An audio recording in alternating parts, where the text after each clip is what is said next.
What's up everyone? In this video today I'm going to be fulfilling a request by a viewer to detail exactly why I'm switching hands from left-handed to right-handed. We'll get to that in a second. See you then.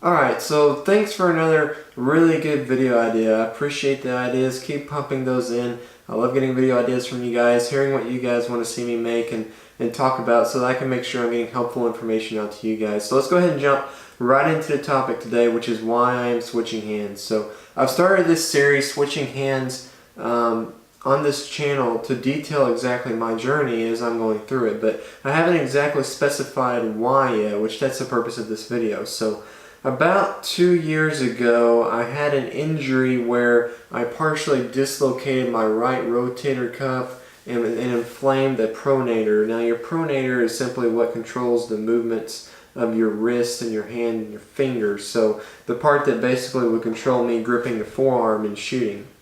Now that injury, over the last couple of years, I've kind of fought it, kind of tried to do some therapy on it, do some icing down, stretching it out. I love fitness and working out, so I work it out all the time. I've tried all kinds of different exercises for it, tried taking off a lot of time, tried shooting more, and eventually I came to the decision that it really wasn't ever going to heal to the point that I'm going to be able to go out and shoot several hundred shells in a day like you need to shoot.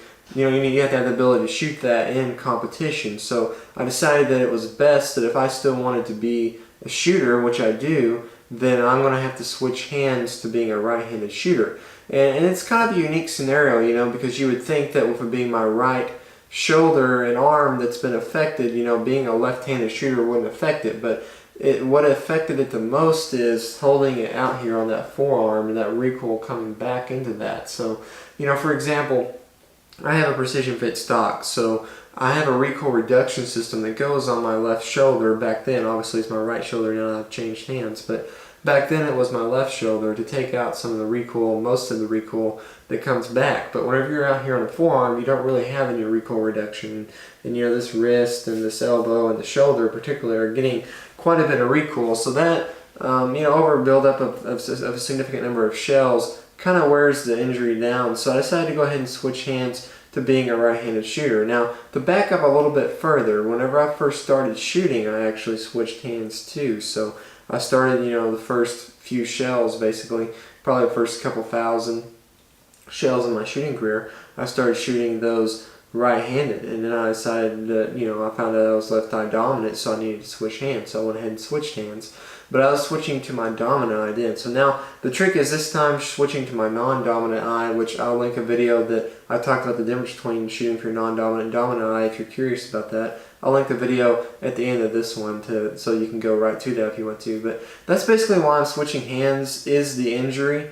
And I want to take an opportunity to go ahead and say that, if you're somebody that really needs to switch hands, that's the purpose of this series, to detail exactly what I am going through during this, some of the challenges that I'm facing and having to overcome, so that you can feel confident that you can go ahead and you can go out there and you can switch hands if for whatever reason you need to, whether it be for an eye issue or an injury, or you need to switch to your dominant eye, whatever that reason is. It's really not as daunting of a task as maybe most people think that it is. I've done it. This will be the second time I've done it now.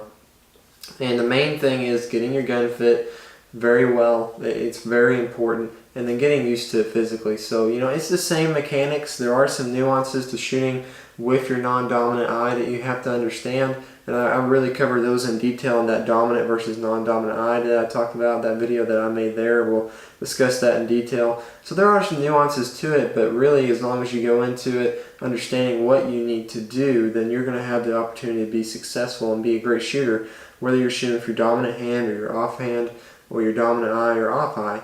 Obviously the best scenario is to shoot with your dominant hand and your dominant eye, both of them matched up together.